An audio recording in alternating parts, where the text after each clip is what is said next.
and other materials to people that have registered for this. So we have a lot to cover, so let's get going.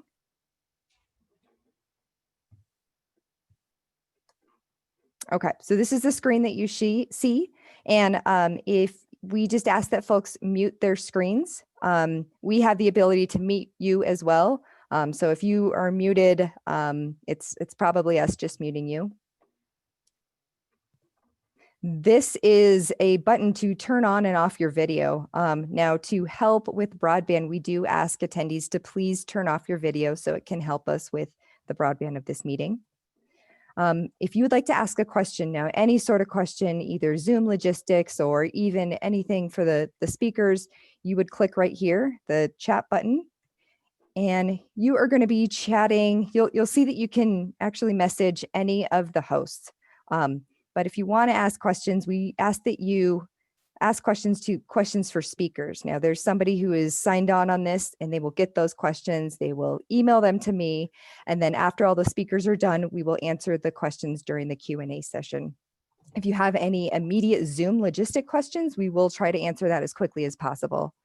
Let's see, if there are many questions that are similar, we will blend them together. So I do apologize in advance if we do that. And if you have any additional questions, you can always email us at lwf@unr.edu.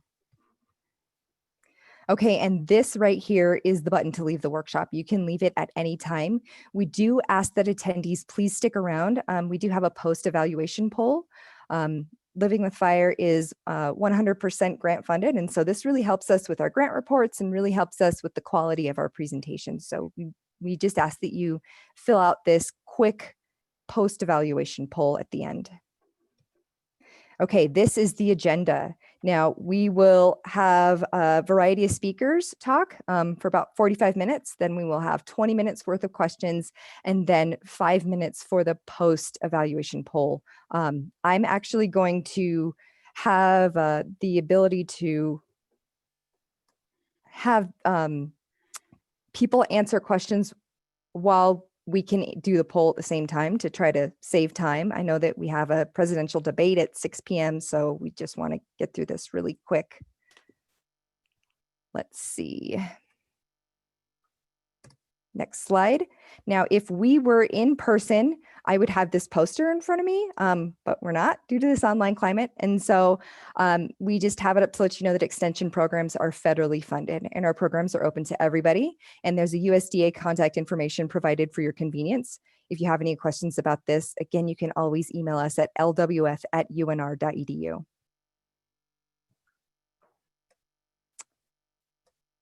Okay, so it is with great pleasure that I introduce you to City of Sparks Councilman Paul Anderson. Welcome, Paul. Well, thank you very much. And I want to say thank you to everyone joining us here this evening. Fire safety, more so it seems like in the last few years than ever before, has become a major topic, and one that I am so proud of the D'Andrea community for embracing the challenge to make a safer community through the efforts of the group that you have here. I want to reach out and say thank you to UNR, their program for getting this started, as well as Bureau of Land Management. We also are fortunate to have Chris McCubbins, our fire marshal from the City of Sparks here.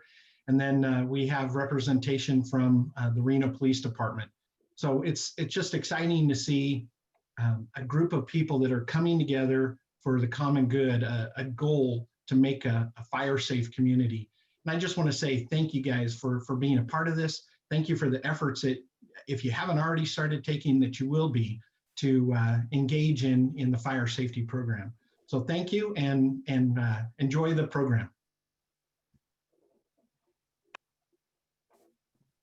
Thanks, Paul.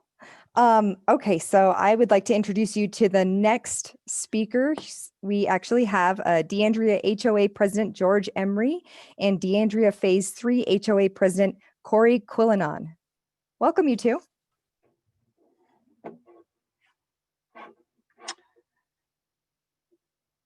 Thank you, Jamie.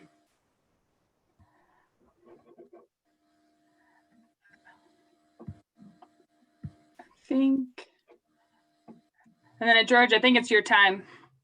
It is indeed. Thank you and welcome.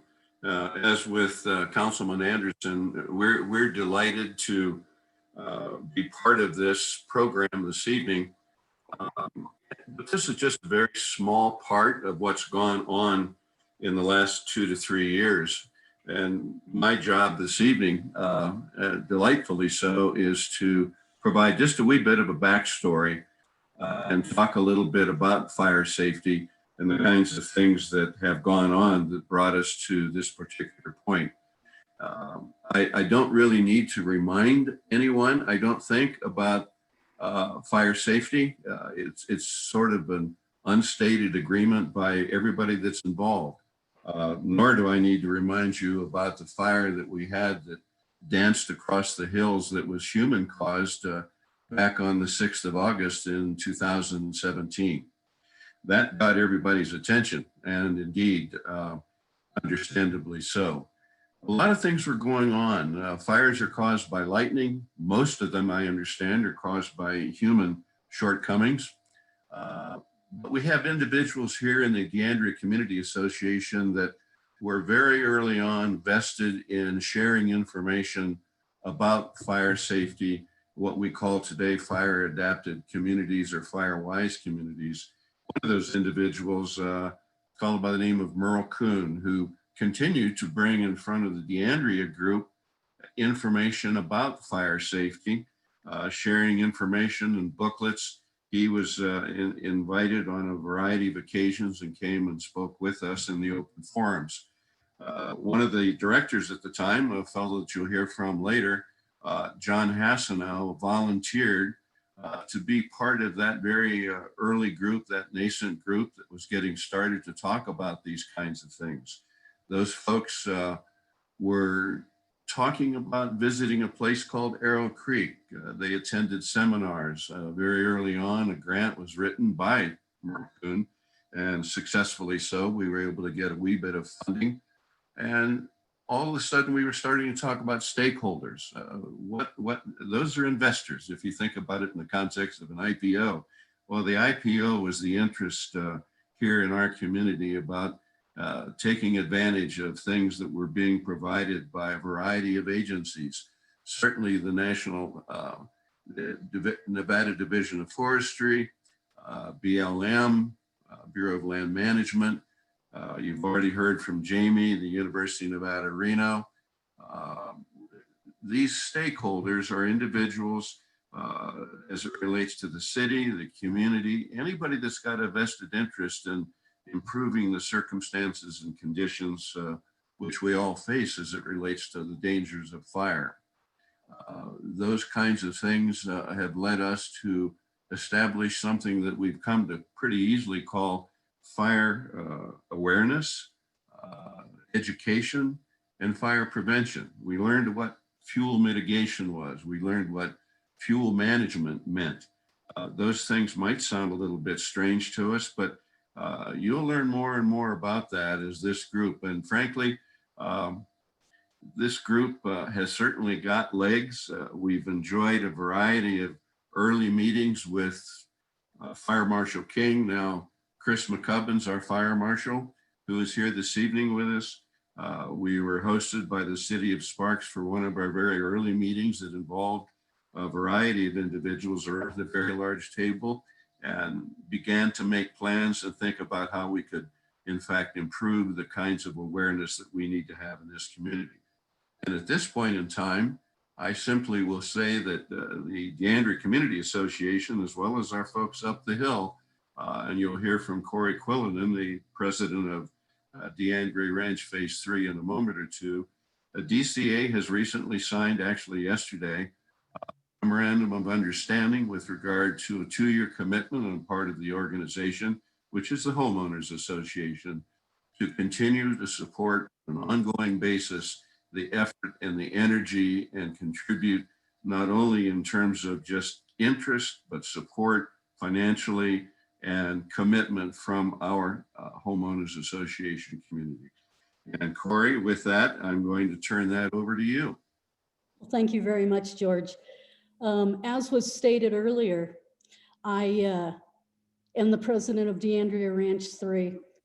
And one of the things I noticed about being a Lennar homeowner and where my particular house is located is that when we had that fire in 2017 in August, I had a perfect view. My backyard faces the hills, and I watched that fire crest the hill. There were several neighbors on our street that came down to my house, and we sat in the backyard and we watched it. We watched it get bigger and bigger. The fire department came in, Sparks PD came in, a lot of looky-loos came in.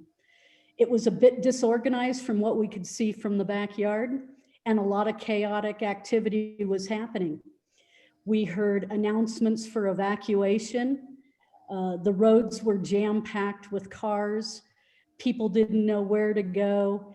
It was very confusing sight. And I think it was that fire and watching it that close to the back of our homes, realizing that we needed to step up as a community and do something. But from my standpoint at that point, I was like, what can we do alone? And shortly thereafter, I was contacted by John Hassenow, who you're going to hear from next, but also Merle Kuhn. And you're probably going to hear Merle Kuhn's name a lot because he has done so much for this program. He wrote the first grant that was successful. And these two, John Hassenow and Merle, invited me to go with them to Arrow Creek, who has been successful in becoming an adapted fire community and prevention. And we went up and we talked to them and listened to what they had done and how they got their community to buy in and the partnerships that they made with the entities that have already been talked about, the police department, the fire department, the fire marshal, BLM, all of these entities, how they were able to do that.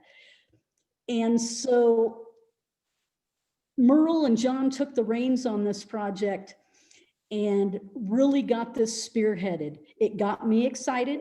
I went back to one of our HOA meetings as the president and took the time to explain it to the folks that were in attendance to that meeting.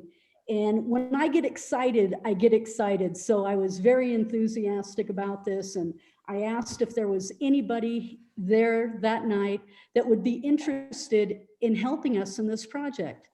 There were a couple people that raised their hands, and one of them that I'm going to spotlight this evening is a gentleman by the name of Jim Aslip. Jim Aslip, I had no idea, had so much experience in plant management, fire management, and I later learned that he has a degree from the state of Utah in architectural landscape. He's worked in 6 different states. And I want to highlight a couple of those states because they have the same makeup as Nevada.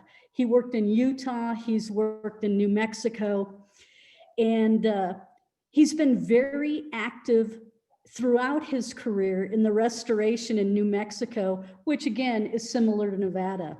Jim has taken it upon himself to become involved, and he took an acre of land here in D'Andrea, and he's been planting different types of plants to see what will do well here. So we can start looking at our community to make it more fire safe and for prevention of fire. Jim has been involved in high country erosion control, which is another thing. When you look at the D'Andrea community, we have a lot of erosion. So Jim is going to be a big help in that. But not Jim alone. We have all the other entities that we've made partnerships with. And so we're reaching out to get everybody's knowledge. But what Jim did for our community was we learned that Arrow Creek had spent a lot of money to get a company that would come out and write a substantial grant for them without the promise of getting any grant money at the end of that. Well, being frugal myself, I thought that we could probably find somebody in our community that help write this. Just so happens Jim Aslip is the guy who took the bull by the horns and put this grant together. He didn't do it by himself. He did a lot of it, but it was with the help of the people that you see on the screen tonight, the entities that you're going to hear from, that really have made our grant and our submissions come true. And you'll hear a little bit more about that from John Housenau, John Housenau, and I'd like to turn it over to him now so he can explain everything else.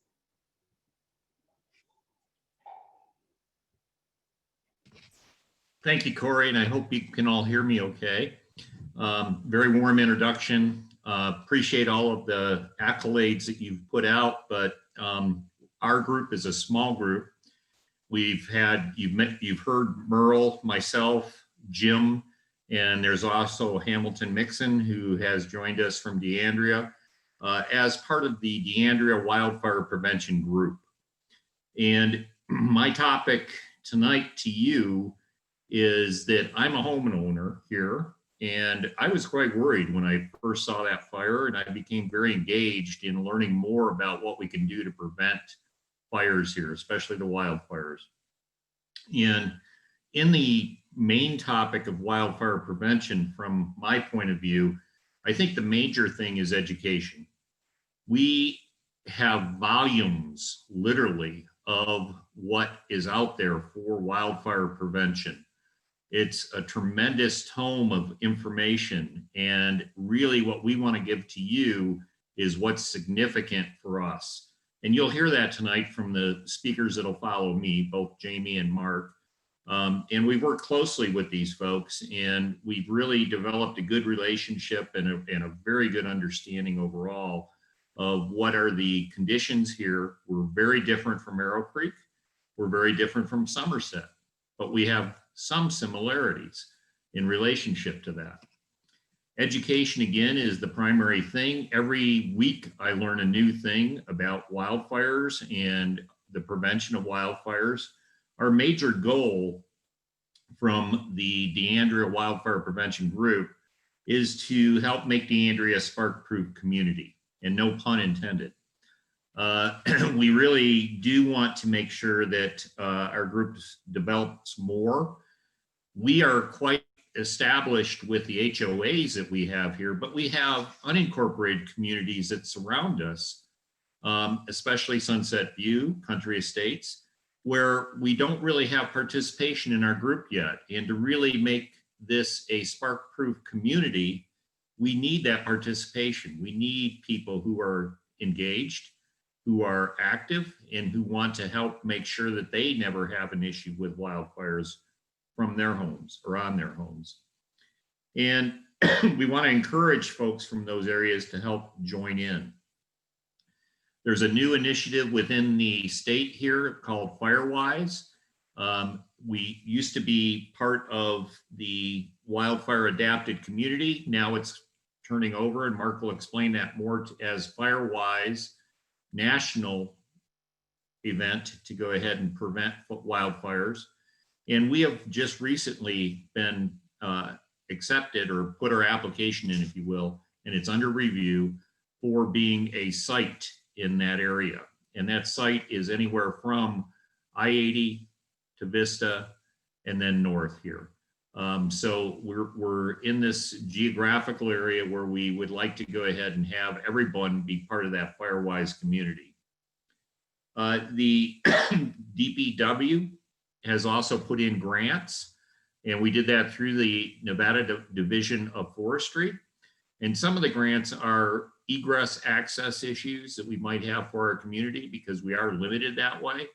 The other parts of the grants are putting in a demonstration garden, and that demonstration garden will show you what type of plants we can plant, how to do a mosaic planting to prevent fire from jumping from plant to plant, and also how to protect your fencing and other areas, which are issues for how our community has been built with a lot of wooden fences, and they're being so approximated to the house.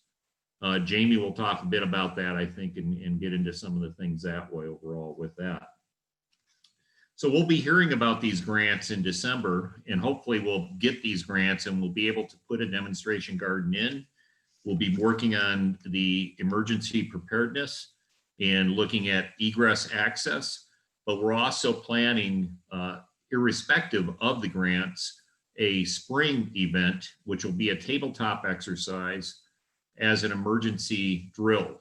And I want to use the term emergency because we really don't want to talk about evacuation primarily. And you'll hear the type of fires that we have here.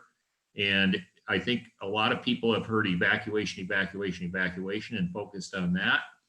And that's problematic for then the fire departments to be able to come in and really access things overall and be able to do things.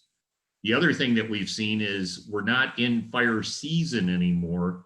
We have what we call a fire year, and that is a continuous issue that we've been seeing.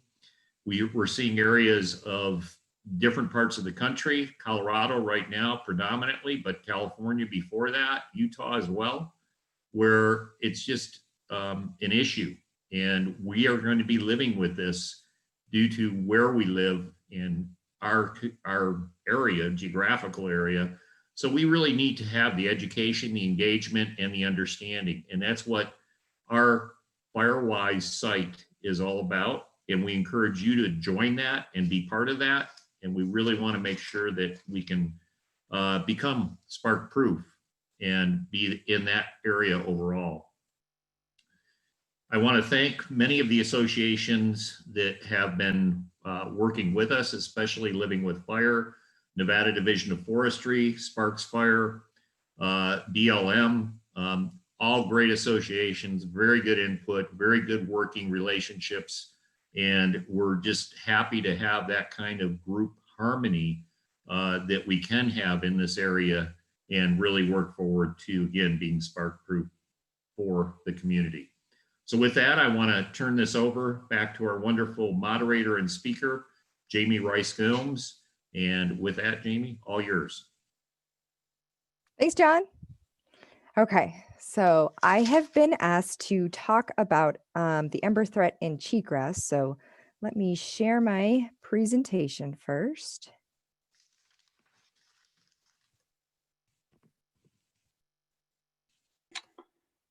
And then go up here.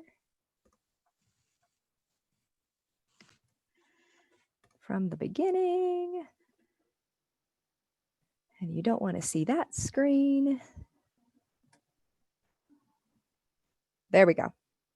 Okay, so I'm going to just dive right in. I have a lot of ground to cover, and I know that we are all busy and there's stuff going on this evening. So let me just dive right into this. I first want to start off with a pre-workshop poll. Megan, would you mind putting this poll on while I share my screen? Yep. And so this pre-workshop poll just allows us to know what your base of information is regarding a wildfire and whether or not you have prepared your home and property for wildfire. So I'm actually going to leave about 20 seconds for this. Go ahead and vote. And then afterwards, I will share the results. You will remain anonymous. Don't worry. I won't call out people for your answers or anything.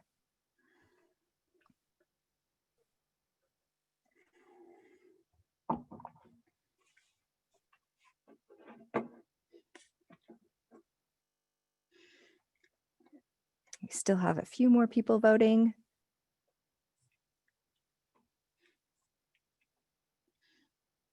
Okay, I'm going to end that poll and I am going to share the results. Okay, so it looks like the first question was, which of the following is the most common source of home ignition during a wildfire? 3% of you said a wall of flames, 89% of you said embers, and 9% of you said radiant heat. Okay, that's great. How about the second question? Have you prepared your home and property for wildfire? 57% said yes, and 43% said no. So thanks for doing that poll. Just helps me know where you are. Let me get my presentation to work. There we go. Okay, so I want to define a few things for you. I just want to define what defensible space is. I'm not really going to go into depth about details about defensible space. Living with Fire has done a Zoom presentation. It was during September, very detailed on defensible space. We have it recorded. If you are interested in learning more about that, we will end up sending a email afterwards, a follow-up email with the link to that recorded video on defensible space and home hardening, as well as the recorded video of this meeting. So let's get to it. What is defensible space? It is an area between a home and an oncoming wildfire where vegetation has been managed to reduce the threat of wildfire. It also allows an area for firefighters to safely defend your home. So in a nutshell, what is it? It's just managing the vegetation around your home to reduce the threat of wildfire. So in defensible space, I will get into one detail with it. The first 5 feet from your home are critical to remain a non-combustible zone. So you want to remove any dried vegetation, leaves, branches. You don't want to have any wood next to your home. You don't want to have any like wood mulch, but instead we recommend having things like decomposed granite or DG, having things like rocks or pavers. You can have, if you would like to have plants next to your home, we recommend having plants with high moisture content like tulips, irises, succulents, things like that. And then when they die back during the fall and the winter, then remove that dead vegetation. But really, it's critical that that first 5 feet from your house has nothing in it that is combustible. Okay, so what is hardening your home? It just means that your home is built with fire ignition resistant materials. So it's built with construction items to reduce the chances of embers igniting your home. And so it's really important to note that having defensible space as well as having your home hardened, it works together as a coupled approach. I constantly hear the news say, you really need to work on your defensible space, and you do, but you also need to ensure that your home is constructed with these ignition resistant materials. Okay, so I was asked to talk about embers, and this is the reason why. What are embers? They are pieces of burning material that can travel a mile or more ahead of a wildfire, and it can land in, on, or around something that is combustible and then ignite, and then it can ignite the home. Research suggests that 60 to 90% of the homes ignite due to embers during a wildfire. Okay, so I'm only going to go over a few items for hardening your home. Now, it is critical that homes have a Class A rated roof. So no shingle, wood shake or shingle roofing. Your community does not have wood shake or shingle, but your community probably has barrel roofing tile or overlapping tiles. And sometimes these type of tiles have an opening. So you have let me turn my hand, a barrel roof tile, and sometimes it's not plugged. So those embers can actually enter the barrel roofing or the overlapping tile, and they can ignite the roof. And so we recommend putting some sort of blocking that with a non-combustible wool insulation product. So if you imagine if we just had a windstorm and there were dried and dead leaves that have blown up against your house, right next to your house in nook and crannies and on your roof, we actually recommend cleaning that out routinely. And this right here, number 3, is an example of a roof to wall intersection. We recommend that this is cleaned out routinely. You don't want to have any dried needles, leaves, pine cones, twigs, etc. There is a way that you can reinforce this area by adding a local replacement. So having like a what's it called? A metal flashing or a cement board that would actually move up about, oh, you know what? I'm moving my mouse on the wrong screen. So right here, number 3, if you have a metal flashing or a cement board that is extended 6 inches up onto your siding, that just provides a non-combustible layer between an ember and your roof. Vents. So number 7 and number 7, This represents an attic vent as well as a crawl space vent. And so we actually recommend that these vents are covered with an 1/8 of an inch non-combustible resistant metal mesh. So just this tightly woven 1/8 of an inch wire mesh that prevents embers from entering into either your crawl space or your attic and igniting your home from within. So John talked about fences. So I was told that there are a lot of wood fences that connect to homes. And we actually recommend replacing the combustible portion closest to the home with a non-combustible section for at least 5 feet. We also recommend removing dried vegetation that has accumulated at the bottom of your fence. And we don't recommend having vining plants that grow up your fence, much like a Virginia creeper. Virginia creeper looks really pretty during the spring and the summer because it vines up your fence, but then it dies back and it's really just these dead leaves and vines, and it's a pain to clean up. I know because the homeowners before me had it all over my property. So I've had a lot of fun cleaning that up. Okay, I only went over a few ways to harden your home. We do have a publication on our website. It's livingwithfire.com. And this publication is called Be Ember Aware. There's roughly 20 spots on the home that homeowners should be aware of to reduce the ember threat. Now I'm going to go into cheatgrass. So cheatgrass is the most ignitable substance on Nevada's rangeland. And they produce these really fast fires. And because of this, we recommend removing all cheatgrass from 30 feet of your home. So cheatgrass, I'm going to move this over here. Cheatgrass is known as a winter annual. So what is that? It means that it grows, it actually germinates in the fall. It survives the winter. And then it, in the late spring, early summer, it turns into this red brown-like phase and produces seeds. And then in the summer, it drops those seeds and turns into this yellow straw-like color. And these seeds actually remain in the soil for 5 to 7 years, and they just wait for the perfect conditions to germinate.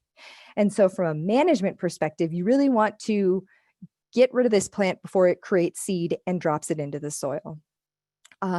One way of removing this would be a pre-emergence herbicide. Now, pre-emergence herbicides are actually applied before the cheatgrass has sprouted. I don't know about you guys, but I was doing some defensible space around my property, and I live in Reno, and I didn't see any. So it might be a great time in your region to apply this. It will actually prevent the seed from germinating. There's a lot of things to consider when you're using pre-emergence herbicide. You need to consider placement. You need to consider soil type. You need to consider slope. For example, pre-emergent herbicide will impact your grass and your flowers or any seeds that you have planted. Your soil type, let's say you have a really sandy soil, pre-emergence actually has to remain within the top 2 inches of your soil. And if you have sandy soil and then we get a good, precipitation event, we get a lot of rain, then that pre-emergence is just going to drain right through. Let's say that you're on a slope. Again, if we get a good rain, that pre-emergence herbicide might end up migrating down the hill.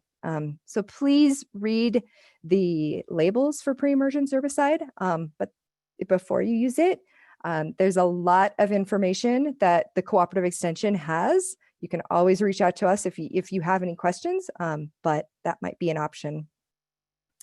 If your cheatgrass has germinated, so it's in like this green phase, you can use a post-emergent herbicide. So like a weed killer, you really want to ensure that this post-emergent herbicide is going to take care of grasses. If you use an organic post-emergent herbicide and it is just for broadleaf plants, it's not going to take care of cheatgrass. You can always hand pull cheatgrass.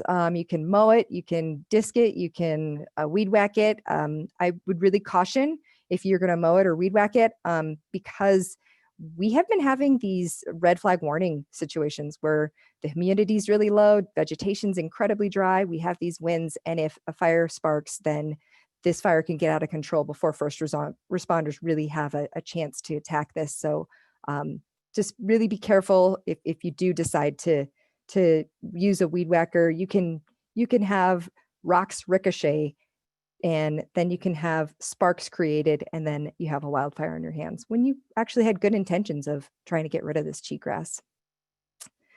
Okay, so I just went over that really quickly. Again, we did go over this during a previous video, and we will give links to that video if you're interested, and you can always email us, lwf@unr.edu, if you have any questions. So I would like to hand this over to Mark Titus. Mark is oh my gosh, I'm sorry, Mark. I was trying to move this panel. Mark is the Nevada Division of Forestry Staff Specialist and with Fire Adapted Communities. Welcome, Mark. Hey, everybody.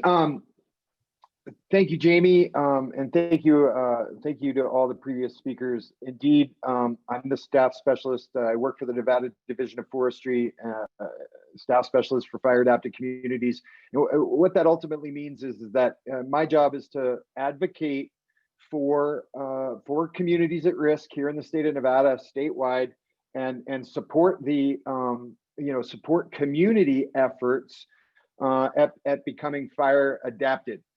And I just want to highlight a couple of things briefly as we go along. And thank you to Councilman Anderson for being present and emphasizing the collaborative nature of becoming a fire adapted community. Councilman Anderson mentioned a number, and in fact, all the previous speakers have mentioned the fact that this is not just the D'Andrea community. They are being supported by a number of agencies, government and non-governmental agencies, to support these efforts. So it really takes a large, it's a large endeavor to do what you all are doing, but know that there is support there for you. And ultimately, we, the wildfire management agencies and suppression agencies, really appreciate your efforts, because we can't do it for you, and also we can't do it without you. John had mentioned becoming spark proof, and I think that's really the ultimate key to this. Many of you are aware, all of you are aware now, that the bulk of home ignitions come from embers. And there in your community, in fact, that whole footprint that John described as the new Firewise site are really susceptible to the embers that JB was speaking of, and the cheatgrass problems in the fuel surrounding your community. And much of the efforts that the D'Andrea Fire Prevention Group has endeavored in this first year or cycle, or several years actually, is to really understand the problem, be able to communicate that problem internally and externally, seek support, which they have done, and then now coming back to provide information to you, the homeowners, And so I wanted to say that George really outlined quite the journey, because becoming fire adapted definitely doesn't happen overnight. And you're really ultimately at the beginning of the journey to becoming a fire adapted community. Being recognized as a Firewise site is part of that. That is how we here in the state of Nevada are now recognizing the efforts of communities to become, to move down that path of becoming a fire adapted community, and being recognized nationally, I might add, as a Firewise USA site. So I encourage you, the homeowners watching this presentation, to reach out to your governance board, your HOA, and the subgroups that were mentioned here. You've got a number of people that are really committed to supporting all y'all's efforts at becoming more fire safe.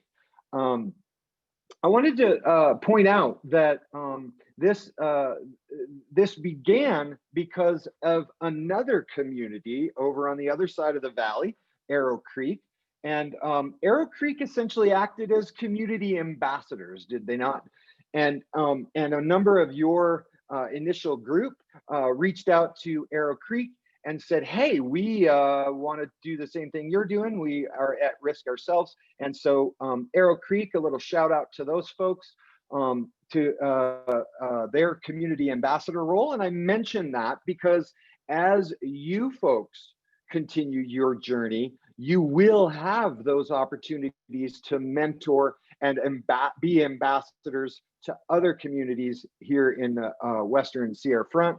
And they will be able to learn from your experience going through this. I want to take the rest of my time to say this. Home ignitability is really the issue, the real primary issue you folks are faced with. Yes, there are fuels that are at issue, and yes, there are things that can be done about the fuels outside of the community. And rest assured, the group that is governing this process are working with the agencies to ensure that a multi-agency effort is occurring outside of your community boundaries. But what I want to focus everybody's attention to is what Jamie talked about, that first 5 feet from your home. Instead of, when you leave this workshop, instead of going outside and looking at the hillsides and going, oh my gosh, that is a huge problem, how are we ever going to deal with that? I encourage you rather to walk 5 feet away from your house, turn around, look back at the house, and while those images that Jamie put on the screen are fresh in your mind, look for the places where ignition, sources of ignition could occur. Leaves in the gutters, dead materials in your plants, junipers up against the house. These are the kinds of things you need to look at and become aware of, that those are places when embers are blown through this community in the eventual and likely experience of a wildfire in the future. These are the places that you want to be looking at and you want to be keeping clean.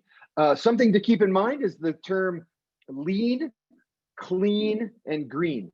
So if the first 5 feet around your home is lean, clean, and green, really good, 2 thumbs up. Because I want to ask you, this here, right? We all know what this is. If this is an ember or fire, and these 2 things this paper don't touch, right? This never ignites. And that is the most important thing that I want to get across to you folks is that home ignitability is the biggest challenge that you'll face. And what you all are embarking upon is creating an ignition resistant community. And I want to close by saying that Corey mentioned what I would like to see happen the next time fire passes by your community. I would like to say that y'all are so fire adapted and prepared for the situation. And John mentioned there's going to be some emergency planning in the spring to talk about what the community does need to be aware of should another event occur. But I would like to say that ultimately, Corey said, hey, we kind of kicked back and watched the chaos and the confusion and the notion of we might have to evacuate and all those kinds of things. And I would like to state that your goal, your long-term goal, is to have such an ignition-resistant community that your community actually becomes a safety zone. Now, that isn't going to happen overnight, and I'm not advocating that that's what's going to occur this year or next year, but that is where you're headed. We the fire management professionals, will be much appreciative, let's say, down the road. The more you continue this journey, the more you create an ignition resistant community, the better off the fire professionals will be, the emergency responders and first responders will be when that eventuality occurs. And so again, thank you for the time, and most importantly, thank all of you watching, and thanks to all of you speakers that have been here. I will end by saying it was just this evening, just merely an hour ago, that I pressed the submit button on the Firewise application. And so that is now into the national arena. And so very shortly, you folks will have that national recognition of becoming a Firewise site. And I will say you are the first in the state of Nevada, the first new Firewise site application that has been submitted to the national level in a decade. So congratulations, everyone. Thank you all for watching. Thank you all to the speakers. We really appreciate your efforts. Thanks, Mark. Okay, so now we're going to go into the Q&A session. And I would like to introduce the group to a few other folks who haven't spoken yet, but they're going to be on the Q&A panel. From the Bureau of Land Management, the Carson City District, we have Tim Rohde. Also from the BLM, the Bureau of Land Management, Carson City District, we have Kevin Krantz. We also have Sparks Fire Department's Fire Marshal, Chris McCubbins. And I don't know if we have Officer O'Connell from the Sparks PD. I don't think so. I don't see his name, but those are some folks. Now, I just got some questions emailed to me, so I'm going to pull those up.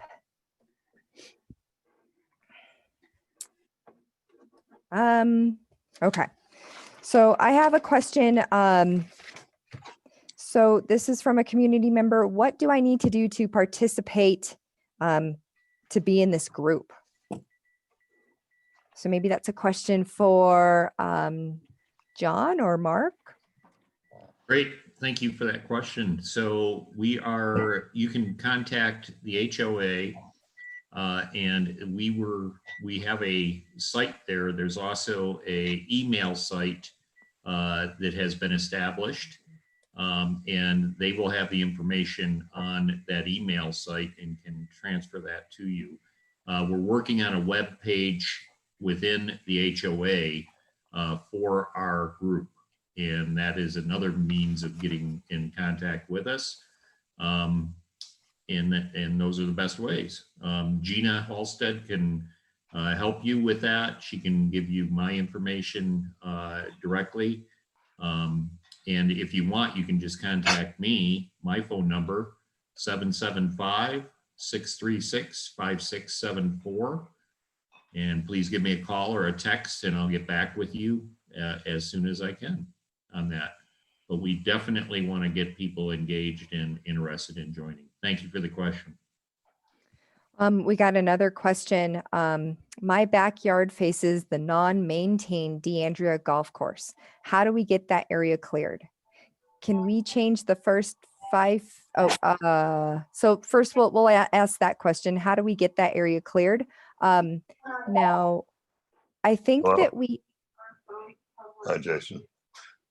Here, I'm gonna go ahead and mute some people, but you go ahead and Jamie. Sure. Talk about that. So I think that we have the City of Sparks manager. Is that true? Neil? Is Neil on? It might be a question for Paul. Yeah, and I'm afraid both Mayor Lawson and our city manager Neil Kreutz weren't able to make it. But we actually, watching this video this evening is one of the principles of the golf course. And what I would encourage you is we'll have him interacting with your property manager at Equus, Gina, and that way we can address that. So I would say that would be something that we as a group would have to figure out the best way to answer your question and get back to you. Okay. There's another question, and it's regarding the HOA. Can we change the first 5 feet of fencing that is adjacent to our houses? Would that be a D'Andrea president question, or would that be a Gina question?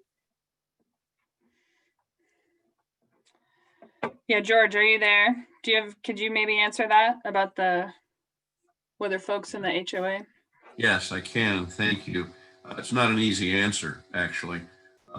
Anybody that just drives around and doesn't live here in D'Andrea, or for that matter, up on the upper level with D'Andrea Ranch Phase 3, sees an awful lot of wooden fences, and every one of those wooden fences abuts the homes. No question about that. That is the question that comes then into what we call the design standards or the architectural review committee. And I am sure right now, if you submitted a proposal to create the 5 feet of space that Mark Titus was talking about, because wood is quite flammable, trying to do that, a lot of those efforts would put you into also moving a gate into your back. So that's a difficult situation. If you want to do that, then I would get in touch with poor Gina. But architectural standards, we have a committee that deals every 2 weeks of the month looking at proposals for landscaping, proposals for painting. Now it seems we might have a proposal for removing the 5 feet of wooden fence that abuts the home. If that's your intent, then get in touch with Gina Hellestad. It's 284-2050. And she can respond to that. And I will let her know first thing in the morning that she might get some phone calls. But it's a dandy question. And many of our homes have those fences coming up to both sides of our home. It's not just in a duplex situation where I'm at here. So this is a problem that's going to have a creative solution. Thanks very much for the question. Excellent. And Thanks, from- George. May I jump in here just 1 second? This is Harvey Whittemore. Yeah, go ahead. Welcome. Hi. Wanted to take the opportunity, number one, to congratulate the community on its efforts to make the entire community a defensible area. I do want to let everybody know that as one of the principles of the redevelopment and rejuvenation of the golf course, we stand ready to engage in any discussions with all of the individuals that may have an interest in finding out what our plans are. We had a very good meeting, and I was invited as a result of that meeting to at least listen in. I had an interest, and I saw some of the message boards in the community indicating what was going on this evening.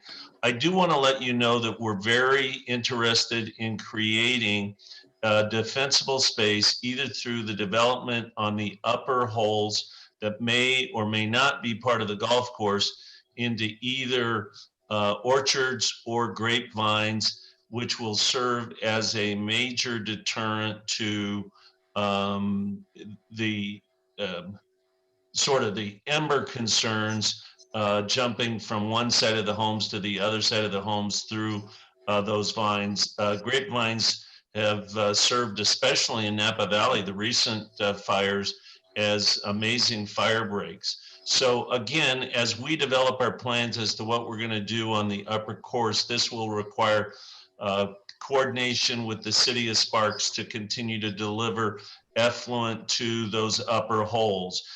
We can, in the course of redeveloping and rejuvenating that, repair the pump houses so that we have sources of water to those upper holes that would be made available to the fire department. So there are a lot of things that we can do on the upper areas. people have seen what we've done already with respect to some of the lower holes, the configuration of what the 9 holes is going to look like, and what we're going to do with the remaining holes is going to be the subject of discussions between the association and us. And I just wanted, number one, to again congratulate this group, all of its the participants and stakeholders in this effort. And we stand ready to work with BLM, the City of Sparks, State Forestry, especially the associations, to try to come up with a plan to make sure, and obviously the University of Nevada, Cooperative Extension Program. One thing, Jamie, just so you're aware, to tell you a little bit about how the world comes around. My father was the Dean of General University Extension way back when at the University of Nevada a long time ago. So welcome from a long-time Nevadan to you, Jamie. That's great. Yeah. So again, I'm very well aware of all the different programmatic pieces in the extension programs. And again, thanks for your efforts. And again, Paul, thank you for sitting in. And obviously, we miss Neil and Mayor Lawson. But the bottom line is, please feel free to go through either Corey or George, Gina, anybody else, get information to me, and we stand ready to help in any way that we can.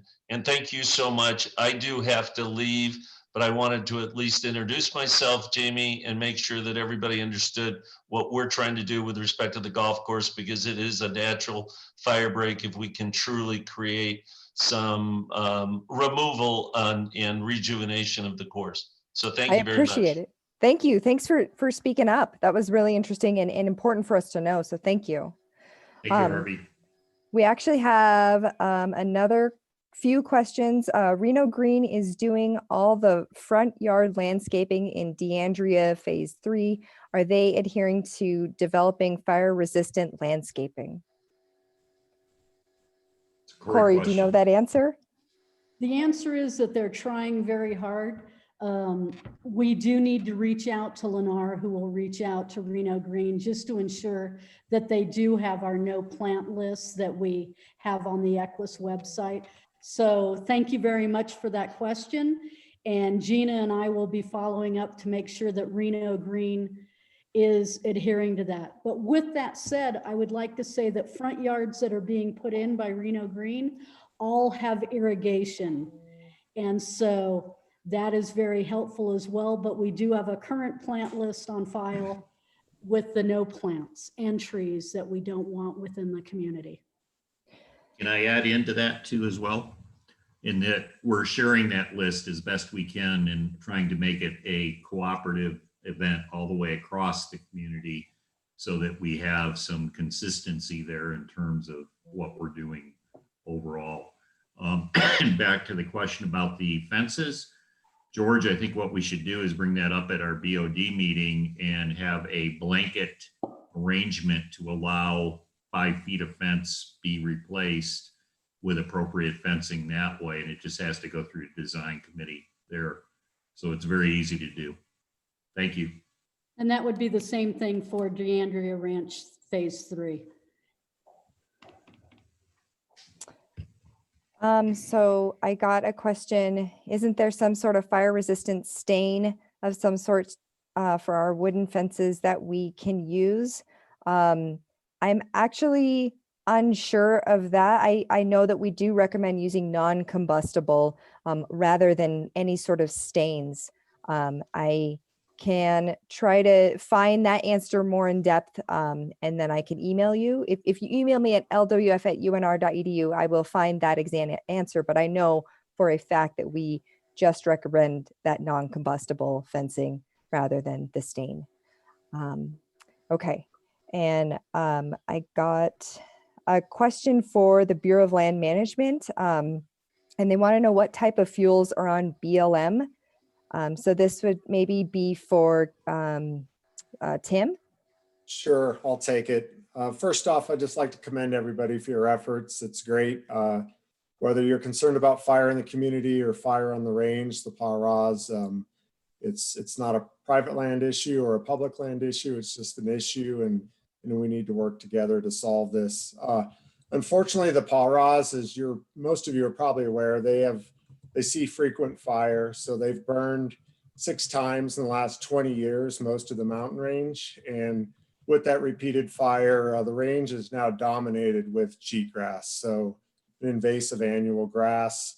And so there are native species, both grasses and shrubs, that are slowly recovering, but unfortunately, every time they make a little start and they start to get established, they're typically hit with fire again. So the range is dominated with weedy annuals. We're continually looking at it and addressing it. We have used herbicide, pre-emergence in other places, but I'll tell you, it's really finicky, and we have not had a lot of success at scale. So no plans in the near future to use herbicide on the BLM lands adjacent to you. I really think prevention education is, those are the 2 big tools for your community. Thanks for the question. Thanks, Tim. I actually don't have any other questions. And so I'm going to put out one more call. If there's any more questions, we will answer it.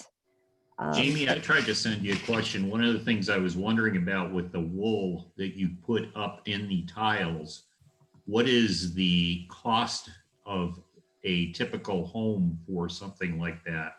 And who do you go to have that done?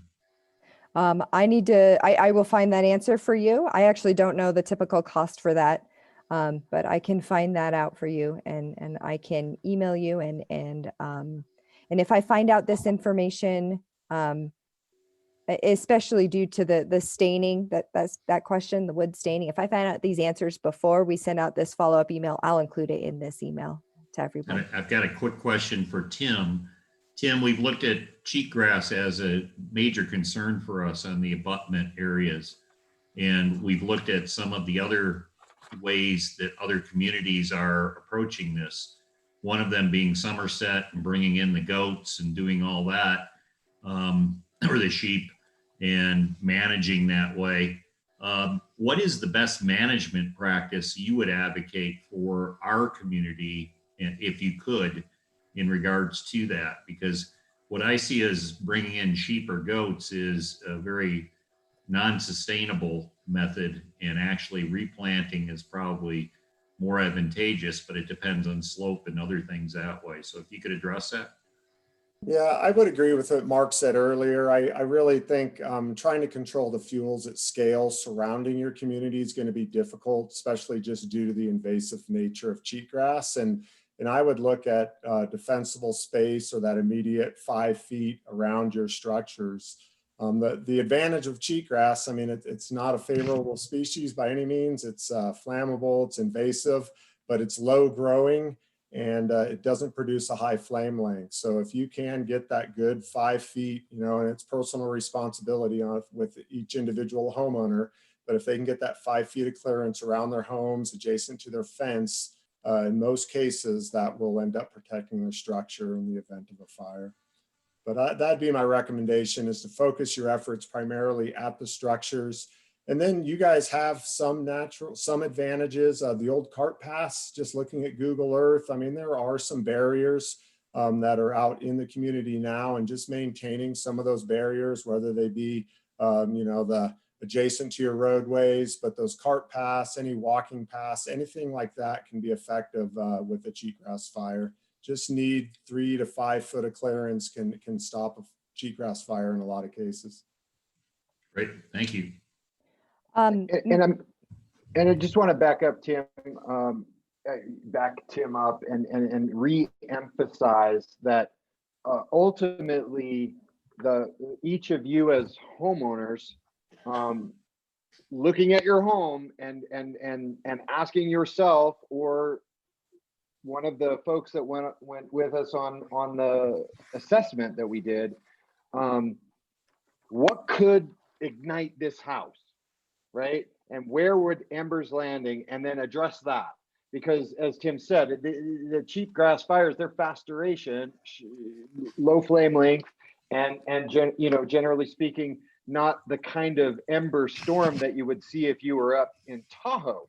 Now, that doesn't mean you're completely out of the woods, no pun intended, but at the same time, At the same time, again, really, I just want to emphasize that your top priority as homeowners is to ensure that your home doesn't ignite.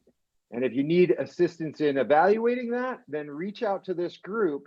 They have the resources and the cooperation with the agencies to come out. You know, I'll come out, our staff will come out, Chris's staff can come out. These are the things that we can do over time. But again, I just want to emphasize structural ignitability and creating an ignition resistant community.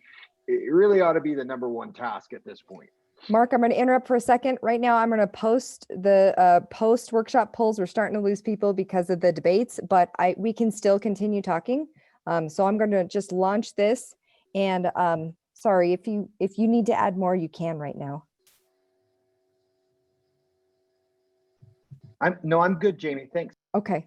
Sorry about that. I do have a few questions. So the first question is, I just purchased a home in stage 3 a couple of months ago. My backyard also faces Vista Boulevard, and there is definitely not 5 feet of defensible space between all the sagebrush and my home. I worry about a fire burning down my house every day. Paul Anderson said that that question will be addressed. If my house, for example, was built in 2014, why hasn't this already been addressed and the land cleared? What does the timeline look like to have it addressed?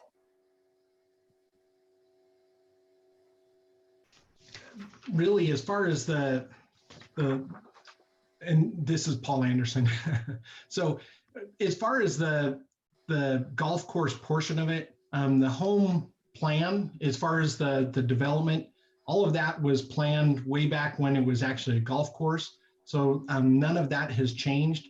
Really what it's going to be is working with the group that's working on the golf course there. And then likewise the homeowners.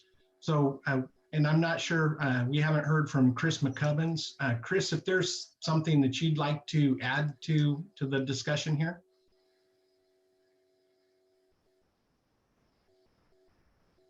Well, first off, Paul, can I ask you a question, Paul? This doesn't pertain to the golf course at all. This is for the homes who back to Vista Boulevard. So we've got just a mountain of sagebrush that runs down the hill to Vista Boulevard. Nothing to do with the golf course. And that's just the natural habitat. So it's, you can't clear away all the habitat away from the homes. So the homes are building into the habitat. And maybe I'm misunderstanding your question, but yeah, you can't clear all of the brush away because it's going to grow right back again, especially like they're talking about here, the cheatgrass. So then how do we maintain defensible space? It's actually going to be that active pursuit, and let the fire experts answer that one for you, but it's going to be you actively working in your yard to keep it there. But it's not on my property. Can I go back there and cut it all down? Whose property is that? It's owned by the HOA. Oh, it's the HOA property? Yes, ma'am. So maybe that would be a question for the HOA. Would they be willing to maybe create a mosaic, do separation between shrubs in this area? That would be a Corey question then, because it's phase 3. Are you still with us, Corey? No.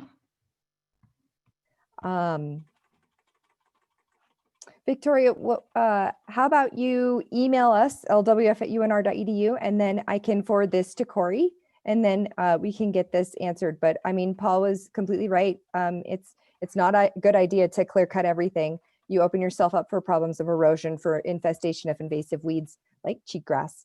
And so, Jamie, I would say that in that particular area, I would refer to both the HOA and talking to Jim on that to see what we could do as far as planning some, maybe clearing out a little bit of an area and planting some susceptible plants that are less fire fuel.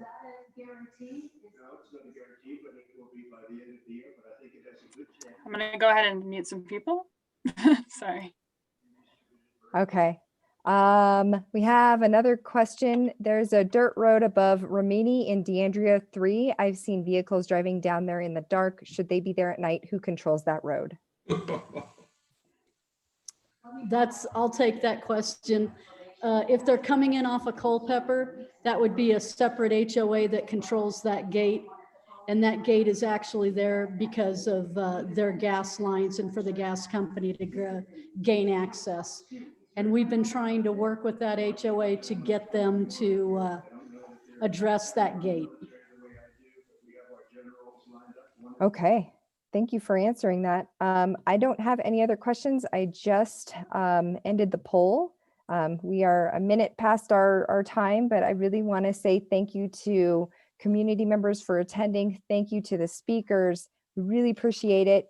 If any of you have any other questions, please email us at lwf@unr.edu and we will find that answer for you. Thank you again for attending and have a good evening. Thank you. Thank you.